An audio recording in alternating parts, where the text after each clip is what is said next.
Dobrý deň, dámy a páni, vítajte v krátkom videu, v ktorom vám ukážem, ako jednoducho môžete používať aplikáciu zdarma od spoločnosti Bitcoin Vault, vďaka ktorej môžete teda zdarma zarábať nejaké peniaze iba tým, že máte zapnutý váš notebook alebo počítač a tento program jednoducho ťaží bitcoiny z výkonu vášho počítača alebo notebooku.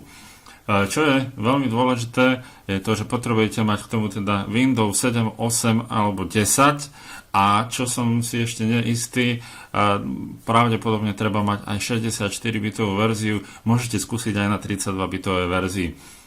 Ďalšia vec, čo je ešte potrebné vedieť, ak budete tvoriť nejakú štruktúru, nejaký tím, tak budete získavať do 10% provízie, teda z profitu vašich ľudí, teda, ktorí ste zaregistrovali do projektu. Poďme teda k tomu, ako si to jednoducho stiahnuť a nainštalovať. Prihlásite sa teda do Bitcoin Vault, v menu vyberete Mining Software a potom máte tu Mining Software a tlačidlo Download do Software. Takže ja to spravím takto, kliknem pravým tlačidlom, dám uložiť obsah odkazu ako a uložím si to do počítača. Potom si to spustím, alebo si to teda nájdem, kde mi to stiahlo, alebo ja si to skôr spustím, takže dáme áno. Vidíte, je to veľmi jednoduché, dáme next, next install, veľmi jednoduché a prejdem do adresára, kam sa mi to nainštalovalo. Takže som v adresári, kde sa mi to nainštalovalo, vidíte, nainštaloval som mi to na disk C, Bitcoin Vault Miner, adresár, mám tu vlastne aplikáciu alebo súbor Bitcoin Vault Miner. Na ten kliknem, otvorí sa mi aplikácia a prihlásim sa teda, dám si tam asi mail, prihlásim sa mojimi údajmi, s ktorými som sa registroval do Bitcoin Vault a kliknem na tlačidlo veľké Bitcoin Vault. Teraz sa mi teda niečo načíta, chvíľučku to potrvá a sťahuje sa teda nejaké ešte dodatočné súbory k tomuto projektu, teda za chvíľučku ja to posuniem v tomto videu, aby ste teda nečakali. Takže už mám sťahovanie skoro na konci, 99%, výborne a ešte sa teda to nejak nastavuje, rozpakuje takzvané, alebo unzipuje. Vidíte, to už je rýchlejšie, takže výborne, za chvíľočku to už mám výborne, takže už by sme to mali stiahnuté. Kliknem si ešte na to, že chcem využívať aj procesor, toto je vlastne moja grafická karta, ja mám takú dvojjadrovú, takže snáď to pôjde dobre a uvidíme. Kliknem teraz na play, toto veľké tlačidlo, takže áno, dáme yes.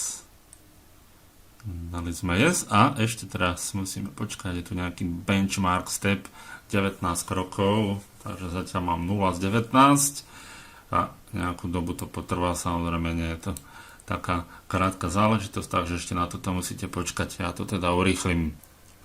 Takže celý proces prebehol a vidíme, že all benchmarks have been successful, takže je to v poriadku, odkliknem OK a znovu skúsim teda play. Po odkliknutí play sa vám začne točiť okolo tejto zemegule tento kruh a potom jednoducho vám začne ukazovať, ako máte rýchlosť sťahovania. Ja, čo mám žiaľ problém, mne nechce načítať grafickú kartu, čo by bolo oveľa vyššie, tak žiaľ musím to nejako vyriešiť asi s technickou podporou, ale ja verím tomu, že väčšina z vás tento problém mať nebude, ako ja. Takže kľudne, ak máte teda procesor a grafickú kartu, tak majte odkliknuté všetky tie možnosti. A ako vidíte, napríklad mne iba z procesora, teda ktorý nemám ho nejak extra výkony, sťahuje nejakých 15 centov za deň, takže celkom je to dobré. Grafické karty by zväčša oveľa výkonnejšie, to znamená, že keď mi fungovala grafická karta, kde mám dve jadra, tak by to možno vystúpilo aj na nejaký ten $, možno viac.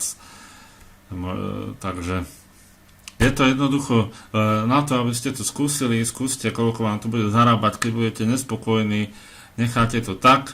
Keď budete spokojní, tak jednoducho necháte si to zapnúť a budete to používať. Takže ja vám držím palce a verím tomu, že z Bitcoin World ešte dlhú dobu budeme fungovať aj naďalej. Majte sa krásne, do počutia.